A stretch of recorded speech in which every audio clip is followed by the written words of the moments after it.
In some ways, I think if I look back at my work, I'm sort of a critic and historian and psychologist of the left and what is the left. And there's parts of it that I still really love and identify with, particularly the parts around free speech and freedom of expression and creativity and the affirmation of life and the affirmation of human potential.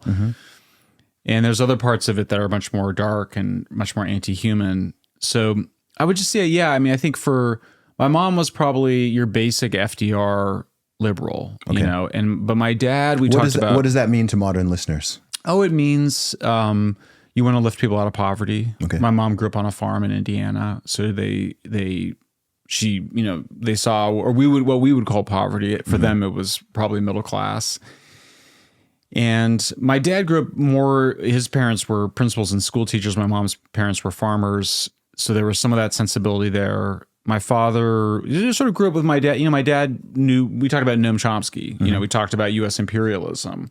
When I was coming of age, there was a lot of debate around the role of the U.S. government in Central America. So there was a very strong anti-imperial movement. It was also the time of fighting apartheid in South Africa. So there was a sense of liberal and left, I think, were more comfortably overlapping in some ways. There was a stronger sense of embracing heroism of major figures, whether it's Nelson Mandela or Che Guevara or the Sandinistas. It was really before we get to this turn towards a kind of celebration of victim culture and of what we might call woke culture that sort of celebrates, you know, being a victim or, you know, being oppressed as a permanent state and a permanent place of identity rather than as something to overcome. So that's one of the things I've been very interested in, is how you go from a left which had been liberating in many ways and about human potential to a left that was really about telling people that because of their identity, they were stuck in a position of being oppressed and sort of celebrating that, and even starting to celebrate sickness and celebrate, you know, that victim status. And so people sort of competing over who has had it worse. And I think that was something that was really rejected by probably both my liberal mom and my left-wing dad. I think they never wanted us to be that way. They made us work hard. They made us have chores. You know, we would say things like, that's not fair. And they'd say the world's not fair. So some of these things that I think are now coded more conservative. Yeah, that's the thing that I find quite interesting, because a lot of the things that you said attracted you to the left, or you associated at least with the old left. I think a lot of people would hear those. I mean, even something as simple as free speech, people would hear that and they're thinking, what, conservatives support free speech more than the left does. That's the saddest thing you can say. Freedom is even more coded right-wing, right? So freedom is coded right, and now free speech is coded right. And in the 80s and the 90s, free speech was not coded that way. And the free speech movement, which was created in the 60s down the street from us here at Berkeley, definitely was not just liberal, it was left wing. You know, and I was going through, you know, James Burnham, famous American conservative, his book, I can't remember which one it was, but where he was sort of describing, you know, he was sort of making a case for some amount of censorship, you know, as a conservative. Well, that's completely reversed. So I do find myself, I think also because I'm a Gen Xer, and I think that, you know, there was a period when wokeism was emerging over the last 20 years. I was focused on energy and climate change. And climate change was becoming really crazy and apocalyptic during that period. I mean, arguably it was always an apocalyptic framing, but to then go into the Twitter files in 2022. Well, December 2022 and early 2023 was, and discovering that progressives were advocating all this censorship was sort of shocking to me. On the one hand, on the other hand, I knew that was going on. I'd sort of seen it, but I continue to be surprised by really, I mean, the betrayal of the left of free speech. And it's, I think, one of the most disturbing trends there is. I mean, one of the graphs I've been obsessed with is this Pew graph showing that Democrats' support for government involvement in censoring things online went from 40% in 2018 to 70% in 2023. Yeah. I mean, for public opinion research, that's a huge change. Usually, you know, look at public opinion, people are slow to change their minds. You know, most of us don't change our minds, or we change them very slowly over a lifetime or a generation, 15 years. So to see that in 5 years is shocking. And I think it had to do with the Trump derangement syndrome, with the sense in which Trump emerged that he was only elected president because he had lied and engaged in misinformation. And so, but do you know if there's any similar data from other nations? Because I wouldn't be surprised if that's something that goes beyond the Democrat-Republican split. I wouldn't be surprised if in other Western nations there's been a similar shift amongst the people on equivalent political sides. I have not seen it, but I haven't really looked, and I would take your side of that bet. I would bet it's the same. I mean, I've been doing a lot of work on Brazil lately, and I think in Brazil, eerily similar candidate to Trump, President Bolsonaro, similar demands for censorship.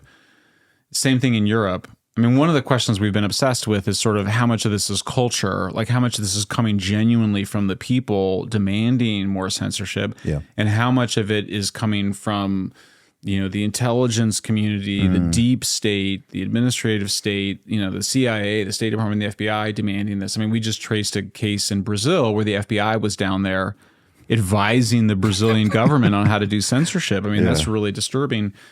So some of it, and the answer is always sort of, well, it's both. Yeah. The people even in the FBI or the people in the security agencies or the people that are in the front group, the think tanks for the intelligence community, those kinds of people are the kinds of people that want to go out there and, don't let them say that online. They're a particular kind of personality. So you're sort of we're getting a better picture of how it sort of comes from the bottom up and also the top down. And it's really constituted by a particular set of person that we all kind of know that not satisfied with expressing their own views in the open marketplace of ideas, they want to stop other people from expressing their views. They're actually out to censor or in a more sophisticated way to engage in specific disinformation campaigns. Yeah. I want to understand some terminology because we've used a lot of different words here and political labels. I've noticed that you seem to use the words liberal or liberalism and leftism or the left separately. I think even when you mentioned your parents, you said that your dad was a leftist and your mom was a liberal. A lot of people conflate those terms. So when you're speaking in that terminology, what is the distinction between the left and liberals or liberalism? Well, it's such a great question, Zuby. And there's a lot of ways in which I'm like, liberals are all on the political right now, in the sense of liberals being the ones that, want to protect freedom of speech or like classical liberalism. Kind of classical liberalism. If you think of it, in the traditional French parliament after the French Revolution, and on the right were the ones that wanted censorship, and the ones on the left wanted more freedom of speech. They wanted more, that's different now, obviously. So that's where the left-right stuff doesn't explain itself. I'll give you another example that's really wigging me out. After so I'm from Colorado. So when the Colorado Supreme Court ruled that Trump could not be on the ballot, I call my parents, I'm like, what do you think of this? And we're pretty different places now, as you might imagine. But it was my dad who was like, I think that they should let Trump be on the ballot. Okay. And it was more my mom who was like, I don't think he should be. So which is another confusing thing. I do find sometimes my allies on the free speech issue do come more from the radical left than from the liberal left. People like Glenn Greenwald or Matt Taibbi or Aaron Mate or some of the critics of American imperialism, more in that Chomsky wing. And Chomsky, are those guys considered more radical left? I think that's where I think they traditionally had been. I mean, now Glenn Greenwald is called conservative. Yeah, except for on Israel, right? So there's sort of some interesting things going on there, but yeah, I mean, even Chomsky has this Chomsky's amazing quote. I think I'll butcher it, but I think it was something like, it's a disservice to the survivors of the Holocaust to censor in their name. And, in fact, as we learn more about what was actually going on in Germany in the 20s and 30s, they were censoring. The Weimar Republic was engaged in censorship against Nazis. Yeah.